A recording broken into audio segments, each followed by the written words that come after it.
Guys, il faut qu'on parle.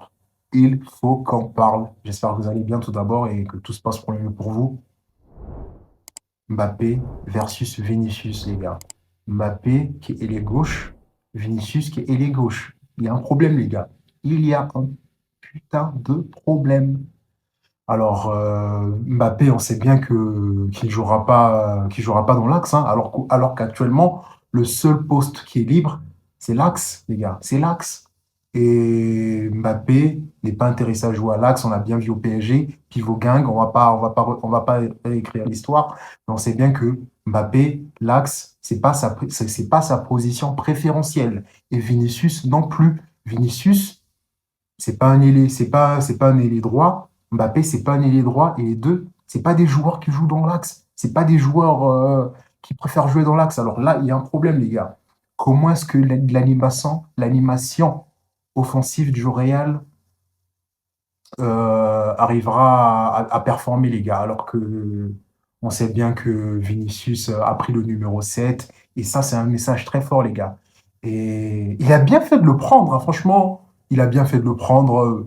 Voilà, ce numéro 7 on s'attendait à ce que ce soit Kylian Mbappé qui le porte. Maintenant, finalement, ce sera Vinicius et c'est bien mérité. Il n'a pas volé, il a travaillé pour ça et c'est tant mieux. Alors Mbappé, est-ce qu'on va dire que le train est vraiment passé? Alors oui, s'il arrive au PSG, s'il arrive, pourquoi je dis PSG tout le temps? S'il arrive au Real Madrid, c'est pas comme s'il arrivait l'année passée, parce que l'année passée, c'est cette année-là où on l'attendait vraiment. Et là, Vinicius a pris de l'ampleur, Vinicius a gagné en leadership, alors que si Mbappé venait à cette époque-là, Vinicius ne serait pas le Vinicius actuellement. Je ne sais pas comment ça se serait passé, mais Mbappé allait en quelque sorte éteindre Vinicius, les gars. Et là, on peut dire que inconsciemment ou indirectement, Mbappé a permis à Vinicius de s'imposer dans ce Real Madrid-là, parce qu'il n'a pas signé l'année passée. Et là, je pense qu'il perd toutes ses chances parce que Mbappé, s'il venait l'année passée, il n'y aurait pas ce débat-là que Mbappé, Vinicius, qui jouera ailier gauche. Et là, la question se pose parce que Vinicius, il va pas aller, il va pas aller jouer, il va pas aller jouer ailier droit, les gars. Et franchement, c'est une question qui se pose.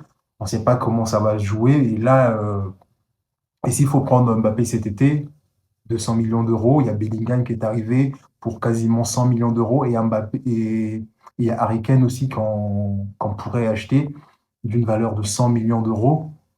Et là, ça fait trop, là, ça fait trop. Alors que si on attend Mbappé pour la saison prochaine, il y a Manchester United qui est là pour les Qataris.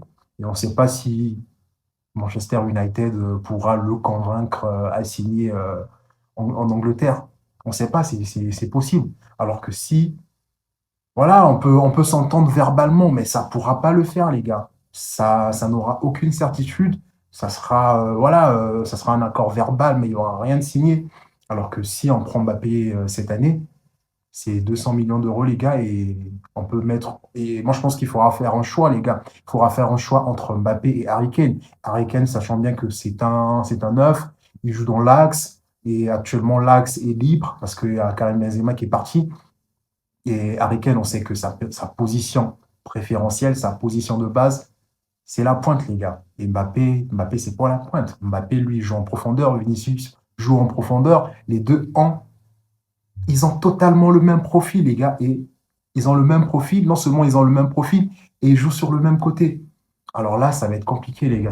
Moi, je pense que Vinicius n'est pas hypé pour pour l'arrivée d'un Kylian Mbappé. Alors les gars, dites-moi dans les commentaires quelle serait la meilleure formation, voilà le meilleur schéma de jeu du Real Madrid si jamais Kylian Mbappé venait à signer au Real Madrid, les gars. Parce que là, voilà, il y a une question qui se pose et on ne sait pas comment ça va se passer, mais je vois vraiment pas Kylian Mbappé jouer en tant que numéro 9, sachant bien que c'est pas sa position préférentielle. On l'a bien vu au PSG et Vinicius Junior non plus, hein. C'est des joueurs, voilà, ils jouent sur la vitesse, c'est leur point fort et jouer en neuf, ça signifierait annihiler, voilà, cette performance-là. Et franchement, dites-moi dans les commentaires quelle serait la meilleure animation offensive de ces Real Madrid-là. Et après, on en discute, les gars. Bon, c'est tout pour cette vidéo et je vous dis à plus, les gars. Over and out.